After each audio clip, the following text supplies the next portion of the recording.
Hi guys, welcome back to my channel. My name is Faith. If you're just watching my videos for the first time, my name is Faith. I am a trauma-informed therapist, an abuse-related trauma therapist more specifically, and I also create content like this on my YouTube channel to talk about mental health, trauma healing, and stuff like that. Alright, in this video I'm going to be talking about how to be a supportive friend to someone who has experienced or gone through sexual assault. And joining me in this video is my own friend who was with me really from the beginning of the journey, right up until this point. We've been friends for about 13 years now, and I felt like how best I was thinking about how best to talk about this topic, and I figured, I have somebody in my life who really literally is in it, like she's in the journey with me, and I just felt like she should come on my channel to share her experience, what it was like for her being my friend during and after the sexual assault, before, during, and after the sexual assault. And she was really a supportive friend. She is a supportive friend, and she's a supportive friend, and it's best that you hear from her, really. So we'll get right into it in a minute after this break. Hello everyone, and welcome back.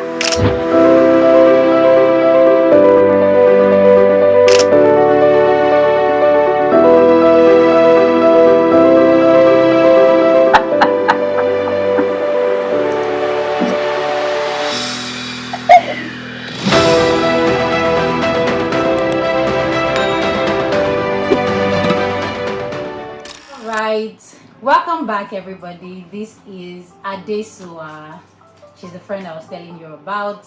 Adesua runs a relationship podcast, Hard Drops with Suess. You guys should check that out. I'll let her introduce herself in the best way she does it, or not. Alright, Adesua, please introduce yourself to my fans. Afternoon, morning, good evening to everybody. My name is Adesua, also known as Suess, because my podcast is Hard Drops with Suess. We talk about relationship issues. That's like my passion, what I'm called to do: repairing, restoring, healing relationships. Because I just feel like if we are happy and we are in healthy relationships, everything will be okay. Life will not be hard. Right. It's not going to choke. So yeah, I believe in healthy, happy relationships, and that's what I'm called to do. Yeah, so speaking about relationships and what she does, one of the other reasons why I decided to have her do this topic with me is because of what she does. And we're talking about relationships, right? Yeah. And today it's friendship. Maybe in some other video I'll do other kinds of relationship, maybe parental, if I can convince my mom. Okay. And maybe even with my husband. But anyways. Amen. Amen. Right? So I would sort of narrate. We're going to be like narrating the story and where you come in, where you came in, and all of that. All right. And I'm asking you a few questions. Okay. So we met. By the way, we met in 2011. We were doing our pre-degree in Obafemi Awolowo University, and I remember that. I think the first time I met you, it was you had just resumed. Yes. And I then resumed maybe like a day or two after me. Yeah. And I had this winner sticker on my door. Yes. And then your mom was like, "Who is the winners person in this?" Yeah. Because we attended winners at the time. At the time, yeah. Before we got into school. Yes. Yeah. So, and then your mom introduced you to me, and then we became friends. Yeah. Right. So there's a question that I always had in mind. I recall us being friends at that point, but I don't know if it was my own perception or me. But did we get closer after the rape incidents that I had? Yes, I feel like we did. So before, it was like a general friendship. We attend the same fellowship, we live in the same hostel. Yeah. So we had that regular communication. But I think because, and I was going to say this later on, because before that I had been sexually abused. So when it happened to her, I just felt like, okay, like it's best if she has somebody who understands how she feels with her, and I totally understood what she went through. So I just felt like I think that incident now made us closer. And then your parents were so open and supportive. Like they took me like their child. I was like, okay, okay, because I'm not usually very open to new friendships, but me too. It just happened. It just happened, and I think God put us in that same hostel because I wanted to transfer. But I just felt like there's no point. Let me just stay here. I already have friends. Let me just stay. I would have left that hostel, and I might not have been there that day. Funny enough, I don't think. Although, so when it happened, when I was throwback, it happened on my way from class to the hostel, and then after it had happened on my way back, I met two guys from our fellowship who helped me to the hostel. So I'm not sure I had anything in mind as to what I was going to meet, who I was going to meet, but I'm glad it was you, because I don't know if there was anybody else in the hostel that I would have been comfortable with, or that even would have given me the kind of is it love now? And care. I think the best word is care at that time. So we'll get into it. So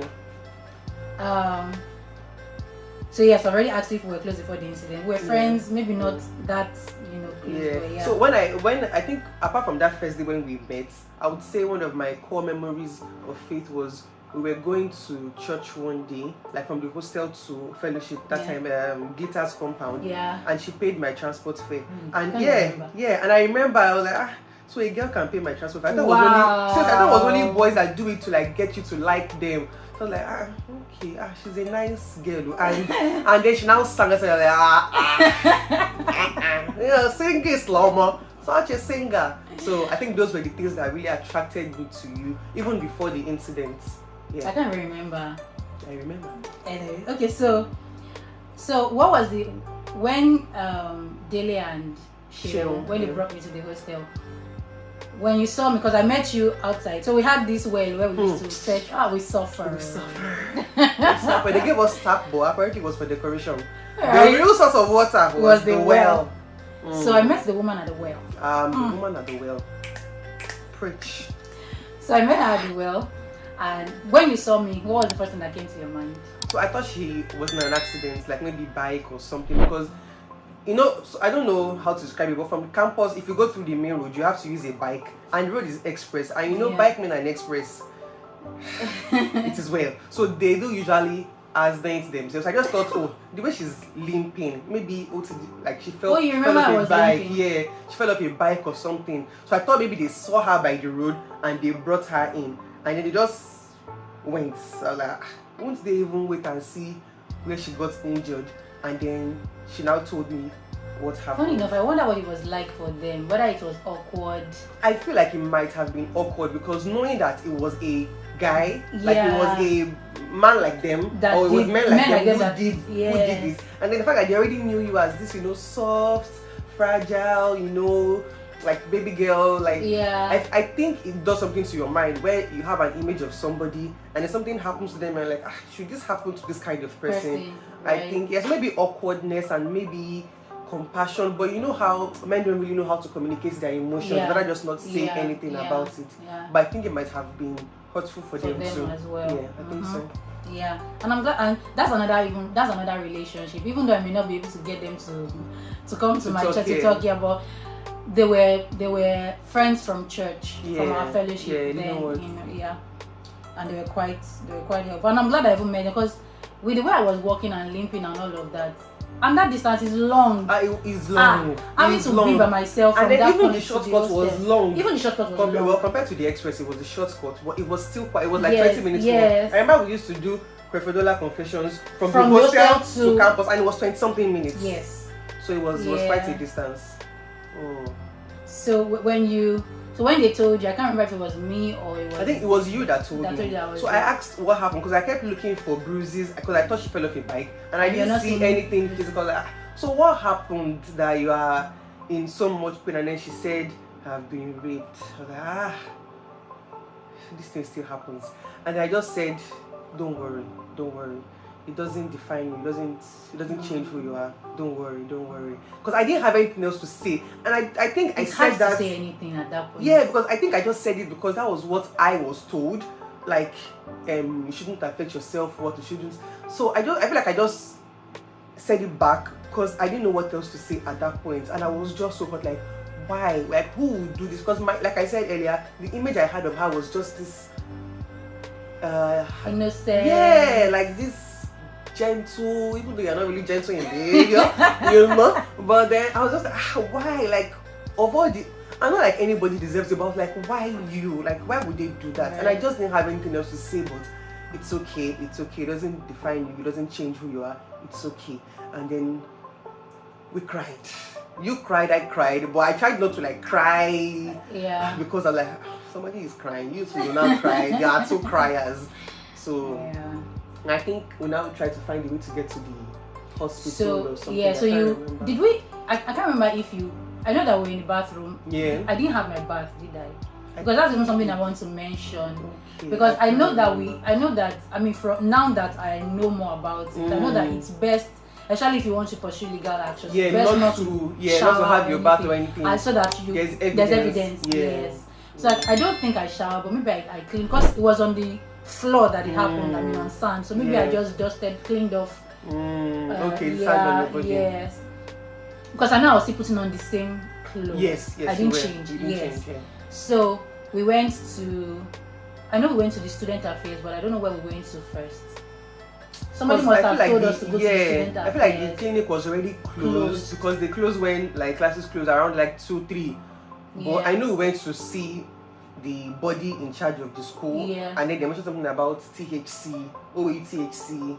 Oh yes. Yeah. That was afterwards. Yeah, so I know that when the police station, did we go alone or when my parents came? I think it was when your parents came, because personally I wouldn't at police station.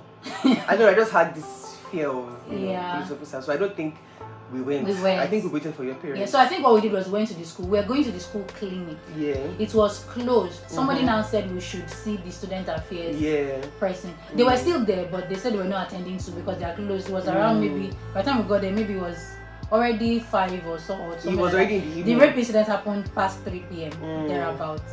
So when we got to the student affairs, I remember that she was like, "What's wrong? People talk now, talk." She didn't know. And then so when we told her, she was like, so she took us to the clinic. So that was when they attended to us. They cleaned me up. I was in so much pain because I was a virgin at the time, and they did not even gently disvirgin me. It was no sense whatsoever. Really rough. So after that, my mom came. Did she come that day or the following day? I think it was the following day because it was already evening. So it was the following day. She sprinted down to Osun State. Yeah, and then so before we go into all of that, so he took me to the clinic and student affairs, and then so my parents came, and we went to the police station. Did you follow us? I think you did. Maybe I did not. Like I said, police station. I don't think I did, or maybe I was outside or something. But I can't remember being in the police station, so I probably didn't go in. Yeah. So my memory of all that police thing is a bit foggy because it's not like they did anything. They did not. They don't. I remember that they did not. They don't get to stay in my memory, please. They don't. Right. So, and I remember that they followed me to the scene. They asked me to take them to the scene. Yeah. When we were walking to the place, the only thing that they were saying was that you have mind, though. I have mind, so I've passed that kind of. And we pass that road every day. I was even angry. Let's even say we don't pass the road every day. Like, don't shame me. Yeah, but I feel like they don't know better. You know what? They should be trained. Like I think it's only in Nigeria that, because I see movies. Are they trained to do the basic thing that they are supposed to do before we even talk about handling sensitive cases? Did they have that training? I think it's just this idea of if you don't walk by a dangerous place won't happen to you, which is not true. But it's just like how they think. Yeah. So anyways, they came. They asked for my pants. I think they took my pants as evidence. What they did with the pants, only God. It's between them and only God knows. Anyway, so moving on. So first thing I want to highlight is that from the beginning you were there. Like it didn't really. We were friends, and like I said, it's not like we're that close at the time, but we're not even on the same subject, so it's not like we're we're not attending the same classes, right? But the fact that you stepped in at that point was that it just really marked my mind, right? And the things you did even after were the ones that like blew my mind. What did I do? So I'll get it. So when after the whole thing, I went home. I think you went home for a while. Yes. And I remember that like you said, we're not offering the same subject. Yeah. And you would, so there was extra code those days. Yes. And you would call in the middle of the night, and you get notes from my class, from my classmates, Yeah. and you call in the middle of the night and dictate those notes to this. Okay, so there was no WhatsApp to share pictures. Yes. So Now we could have just snapped the note and send. And it's easier that way. But for you to have done that, it's not been so. This was hours that you would spend on the call, dictating my notes and all that. First of all, I didn't ask for it. I didn't. You did. So I don't know if you remember. No, really. I remember calling you. I remember like me being on the bed, calling you, dictating the notes to you. You know, like maybe biology, chemistry, and all of that. I remember doing all of that. Why? Because I just felt like I didn't want you to miss school because you were not in school, like, and we were going to write first contact exams. Yeah. So I just felt like you shouldn't miss it. Like if you now feel, I feel like that would have made you feel worse than. She's touched my heart. Hard girl, please. Hard girl. Alright. So yeah. And then moving on. I don't think this video is really going to be long because the immediate things that you did were there, and there were actually other things that I'm not sure you saw them as you being a supportive friend, but I'll mention it as something that people should take note of if you are a friend to somebody who has been sexually assaulted. So for some years after, I know that I developed some behavioral issues along the line. I know that if I was in a particular relationship that I should not have been in. I did not like that. Let's move on. So I'm not sure is the one I'm talking about that you're talking about. This one was after school. Oh no, not after school. We're still in school. When you used to come to see me when I was in Ife. Yes. That you were always talking to on the phone. Yeah. I prayed against that particular individual. I say, Father, separate them. Let them fight. Because what was he doing? So, one thing that marked my mind, which at the time maybe was not because of the state I was in at the time, but when I came out of it, I remember in retrospect, like I was looking back and I was like, this was you supporting, because you did not judge me, and that was something that just really stood out for me, because it was a nonsense relationship. Let's even be, and then the kind of person that the person now was again. He's a goat. Was, so, and that one self was abuse on its own. But you didn't see it as abuse. I didn't see it because you thought it was helping you. Yeah, exactly. So, and then even the person, so there was sexual abuse involved in that relationship, but there was also emotional abuse. The person was a narcissist. And there was financial abuse. There was financial abuse. There was almost all kinds of abuse. I remember the one that annoyed me the most was when he gifted what we thought was a gift. He gifted you a phone, but he had installed something to always check your calls and your messages. There was even one. This one, I'm not sure if it was one that gave me that phone. Yes, it was the one. Yes, there was. So there were two. There were two. There was one. Yes, there was one before. The one you're talking about, I think, is NYSC. Yes, NYSC. There was one before NYSC, one like really small phone. Oh, I don't remember that one. One Lenovo phone like that. So that one, he gifted it to me, and I recall that he would send me. So if I remember that I traveled at some point. I was traveling at some point because I was doing ushering jobs and stuff like that. Yeah. So if I traveled, or maybe I didn't tell him or anything, he would just send me a map of my trip. That is, you took a bus from here to here. Why? You now took a flight. God, I was like this. It was as if he was after me. Hand upon my neck. Do you understand?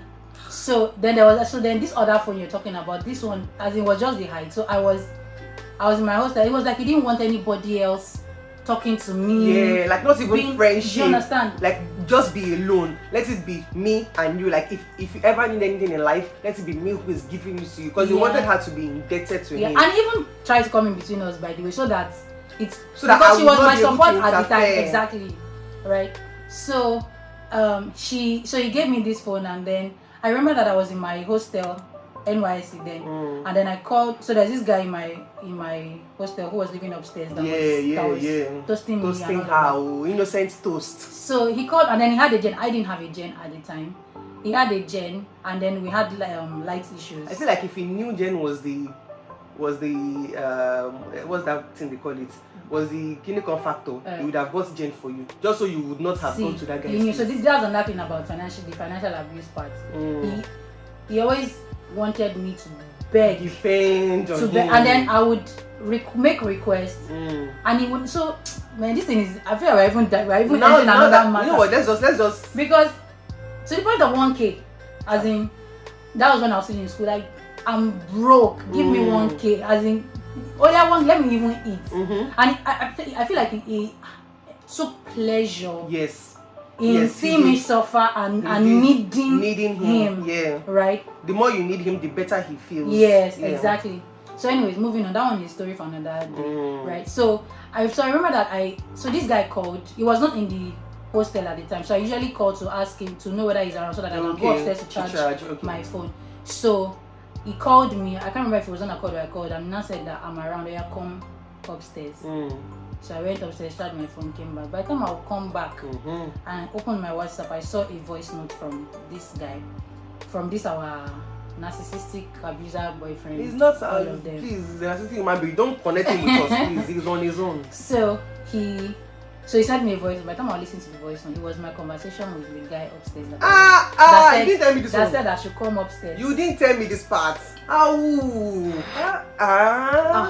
Even God, our Savior, even the one who died for us on the cross of Calvary, he did not choke us. So why I'm bringing this up is that you may not have known all the stories, like all the different things that he did, but you were very much aware about the situation, and the fact that you didn't even judge me, number one, even though you showed your concern, it's not like I knew that you were not in support, but you didn't judge me. You didn't stop being my friend, and you were praying for me, right? Yeah. And even when I can't remember if I called you when the Otina Casalana finally paused and the relationship ended. No, I feel like at that time we were not even talking because he already told you some things about me. You. So at the time it happened, it was after we now started talking that he now told me that you had broken up and all that, and I feel like I think I did not ask for details because I was like, at least thank God that it is over. Right. Yeah, but he lied. He said some things that and you now called me. I was like, why would you believe him and not me? And then I was angry and I stopped talking to you. And I think that was when you now broke up. So I didn't know when it actually happened.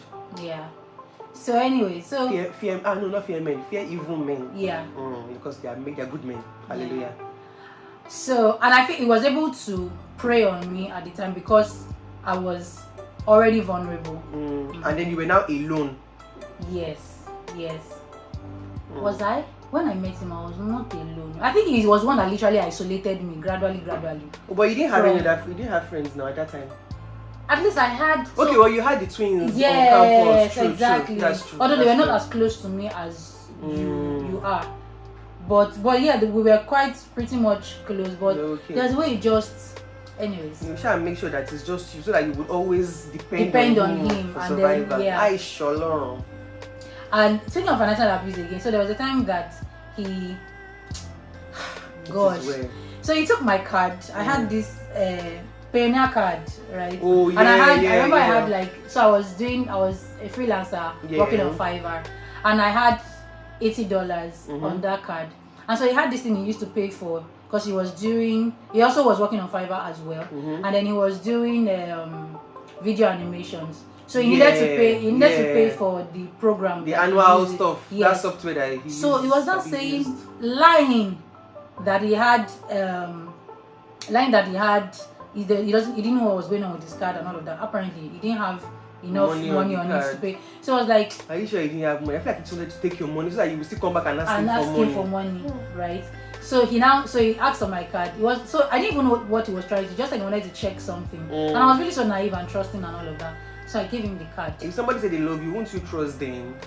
So I gave him the card, and at the time, Pioneer was if you use the card for a transaction, it will not immediately show you the debit. So I didn't even know that anything had gone wrong until days after. I now saw that you know, he had, and so I asked him that did he use the money, and he said no. So I'm sure he knew that that was an issue with Pioneer, so I wouldn't have been able to tell. So when I now noticed, I now asked him. He now said, did he use it? No, I can't remember. Did he? You not know when you use my card to pay for anything. Did you use it? Ask yourself. Did you use it? So, but I mean, long story short, you were there through that process, and when it was, you know, over, you still, I mean, you still been there. One thing that I want to bring out from it is if you are a friend to somebody who has been sexually assaulted, being supportive. There is being supportive in that period, like when the whole stuff happens, and then there is being supportive post trauma, because the incidents, like what that traumatic experience does is not just in the physical like part. It's not like just the vagina and all of that. Like stuff goes on in the mind after a while, and the fact that you were just really there is something that I wish. I don't think, because I mean I counsel people, I talk to people who have gone through similar experiences, and one thing that I know that they are lacking is a supportive friend. Some of them it may be from the fact that they are not exactly sure who to trust or how the friend will respond to it. I have had clients who even their family members, you know, did not know about it and all of that. Yeah. But I feel like if everybody knows or everybody has, you know, that one friend also in their corner, you know, it will be easier. The journey will be easier. It will be easier to open up, you know, more. I don't even know why you were the only one that knew the true situation of that relationship. You didn't know. No, the twins, they didn't know the true situation. We're probably seeing him as a good guy. Yeah, and our then friend's boyfriend. I'll tell you something after the video that I don't say on camera, but yeah, so they didn't know. But I'm glad that you were there, you know. And if you were not there in the beginning, I probably would not have been able to trust you with the rest of the True. Even that time, so the time when that other guy, continue. What's this part out? The pastor guy. Okay, no, I'm not cutting it out. Pastor abused me. I've said the pastor guy. Oh, yeah. Okay, so the pastor guy. So when that one happened, and I felt like you didn't want to tell me. I don't know why. Yeah. Because it took you a while for you to say that. You didn't even give me details. It was until one time of one. Because I was at your place. Yes. Yes, and I didn't know. Yeah. I would have forbidden you to go out, but I didn't know. I think at the time, what happened was, how do I put it now? I don't know why, because I mean we were really close, but maybe I think I felt like maybe you would not understand, or if I told anybody that they would not understand. I think so, because I think at the time I was actually already blaming myself. Yes, I was blaming myself. Fault. Yes, like it was my fault and all that. It was later on that I got over it, and I mean, the truth is it wasn't my fault. So I think it was when I started to make peace with the fact that it wasn't my fault. I now was comfortable to tell you. Because I was wondering why, like. It's not as if me and the guy were friends. Yeah, no. Like I would have supported you. Yeah, obviously. So, do you have? So before we close the video, do you have one or two things to say about this topic, like being a supportive friend? Maybe there are things that I didn't even mention. You know, I would say that. So because I said at the beginning that I had, you know, that kind of experience too. But even if you have never been abused and your friend goes through that experience, or you meet someone who has gone through that experience, I feel like first of all the friendship the friendship is a calling. Not everybody can be a friend. Not everybody can be there for you. They can be there for you in other ways. Not like they are bad people, but maybe God is not sending them to you. Because I don't even know why I was by the well that day. I don't know why I left class earlier than it was God usual. So I think it was just like a line. You know how they would say if God didn't order it, he can order it, like he can arrange it, right? So of course it was not God's will, but he still ordered other things around it to make sure that it will still have a good ending. So first of all, I would say don't feel bad if you cannot be supportive to that kind of friend, but what you can do is pray for them. Yeah. Always pray for them. Don't say, I don't know what to say, I don't know what to do, or I didn't know what to do too. I was just doing what I felt was okay. And looking back now, apparently it was okay. I think fundamentally it was that you had genuine love. Yes. For me. Yes. So I think that's even just the so even if you don't know what love is always right. Yeah. Love never fails. Yes. Right. So yes. even if you don't know what to say, the fact that you are there, the fact that you love the person, the things that you do will just I feel like the Holy Spirit will just even nudge you to do some things like this. Detecting your notes over the phone is something I would have thought of on my own, thinking about it. So doing that, then following you to THC, all that period, and even when your body started to change and all of that, I feel like it was just God maybe telling me or whispering things to do, because I can't say I am good by myself, right? So most importantly, be that spiritual, let me say, covering or help to that person. Prayer will not go wrong. You may say the wrong things, you may talk to your friend the wrong way, but you cannot pray for them the wrong way, because God sees your heart, and He would even answer it in a way that would be helpful to them. Also, it's not your story to tell. Please don't share that information with anybody. Like, there are things that's very important. Like, so somebody confided in me with something, and I didn't even know she had gone to tell our mutual friend. When our mutual friend said it, I was like, I didn't know, because I feel like it's not my story to tell. And then when she now said, I was like, okay, now I can share this, now I can talk about it, because it didn't happen to me. Why do I want to say, be careful, that's how one day this girl was passing, then it's not your story to tell. So the best thing you can do is pray for them. And if you know maybe because now we're even more open to the idea of therapy, counseling and things like that. If you know anybody who can help them, refer them. Don't feel the need to advise, or if you don't have what to say, it is okay. Don't judge yourself. Just point them in the right direction, male or female, whether it's a child or an adult. There's so many bodies that could help. I know there was a time when you were going around to schools to educate girls, secondary school, primary school, and how to, protect themselves and what to do, even if it ever happens, what to do after that. So yes, refer them to people like Faith or Mirabel Center, all those people who can help. I'll probably, so maybe at the end of this video, when we are done talking, I'll put like a, what they call that thing, zip card or something, with details of different different helplines. So you can do that. So the first thing is pray for them. The second thing is, it's not your story to tell. Don't start spreading the information. Nobody's saying that. Confidentiality is a big part of being a supportive friend. Even if you don't know what to say and all of that, just keep it. And even before you, so let's say if the friend, the person who was the victim, is not yet open to the idea of getting counseling, it's not your place to now go and tell a counselor my friend is this. You can just for them to have a hope, and then keep trying to not force them, but keep trying to nudge them and let them see why they need because they need to heal. Exactly. And you don't have to have gone through the experience to understand honestly, be a supportive friend. Speaking about the things to say, even if you don't know what to say, there are things not to say. So don't say things like maybe, why did you pass there?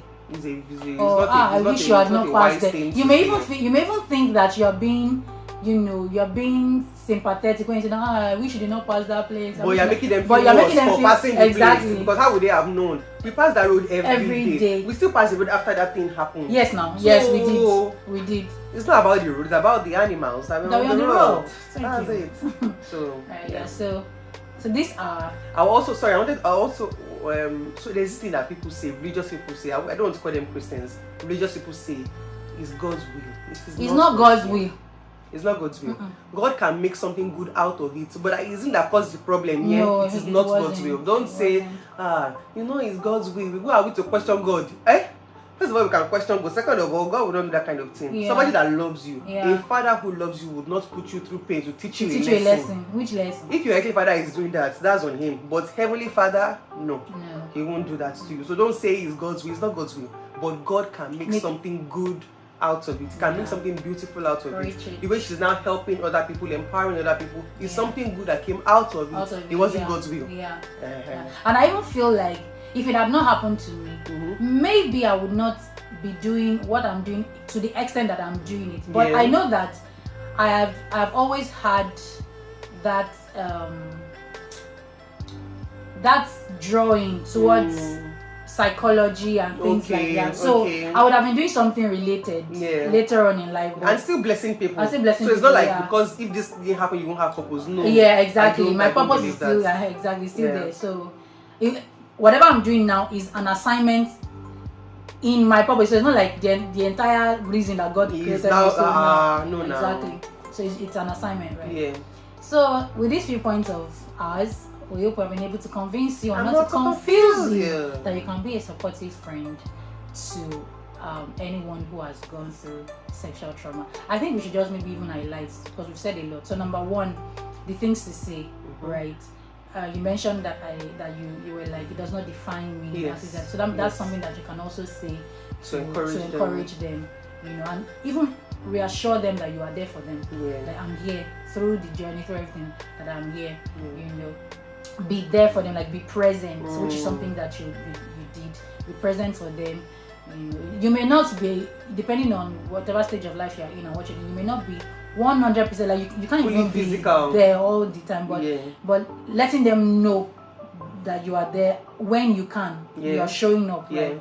It's also another way to be supportive when they are going through life changes or behavioral changes or mental changes and stuff like that. One thing that I highlighted was that you did not judge me, so that's something to pick as well. Don't judge. You can correct without being judgmental. You can correct in love. You can correct in understanding of where they are or maybe why they are doing what they are doing. And pray for them in that very process. Important. Very, very important. What else did we mention? I think acts of service is what you did when you were dictating the military. Find out ways that you can things that they cannot probably even do for themselves at the time. You know, I remember that I think you washed my pants that day, or maybe later on. And I recall I have a memory of you. I don't know where it was that day or something. I have memories of you washing like intimate stuff for me, right? So that's that's something as well. So just really acts of service. What are the things that you can do for them if they are, if they are going through depression at that time? They probably cannot cook for themselves. So maybe that's something that you want to do, bring food for them. So that those are the ways to be supportive. You cannot exactly take the pain away. But you can help. Yes, exactly. Yes. Thank you. Yeah. Oh, sorry. Just last thing is that it's not just sexual trauma. Some of your friends may be in the wrong relationships, like we were saying later on, an abusive relationship. Don't keep quiet. Don't say, maybe she's enjoying the guy's money. Anything that happened to her, that's not you being a friend. So don't do that. And imagine me on the outside thinking, oh, she's okay, she's fine, but she was not really fine. So again, I think prayer would reveal a lot of things to you and how you can help. So don't just wait till it's like rape or something that tragic. It could be a wrong relationship. Feel free to interfere with wisdom and in love. So thank you. I will leave helplines and centers that you can visit if you've gone through sexual abuse or you know somebody who has gone through it and needs help. Thank you for watching this video. Thank you. And please, if you've enjoyed this video, if you've learned a thing or two, please hit the thumbs up button, like this video, drop a comment, share, and very importantly, subscribe to my YouTube channel and turn on the notification bell to get notified every time I upload a new video. Until my next video, ciao. Bye.